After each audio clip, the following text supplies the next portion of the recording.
চলতি অর্থ বছরে শেষ হবে ৫টি স্থানীয় সরকার নির্বাচন, জানিয়েছেন স্থানীয় সরকার প্রতিমন্ত্রী মীর শাহে আলম। বলেন, ইসির প্রস্তুতি শেষ হলে আলোচনা করে নির্বাচনের সময় নির্ধারণ করা হবে। সকালে সচিবালয়ে সংবাদ সম্মেলনে এসব কথা বলেন তিনি। প্রতিমন্ত্রী আরো বলেন, নবায়নযোগ্য জ্বালানি কার্যকরে অর্থ বরাদ্দ দেবে সরকার, গঠন করা হবে কমিটি। এছাড়া ব্যাটারি চালিত ই-রিকশাকে সিটি কর্পোরেশনের রেজিস্ট্রেশনের আওতায় আনা হচ্ছে।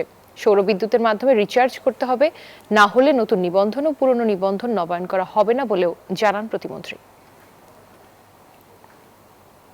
রাষ্ট্রীয় নির্বাচন করবার জন্য সিটি কর্পোরেশন, পৌরসভা, জেলা পরিষদ, উপজেলা এবং ইউনিয়ন পরিষদের জন্য টাকা রাখা আছে এবং এই নির্বাচনগুলোতে আমরা প্রাথমিকভাবে হিসাব করেছি আমাদের প্রায় ৬,০০০ কোটি টাকা কম বেশি প্রয়োজন হবে।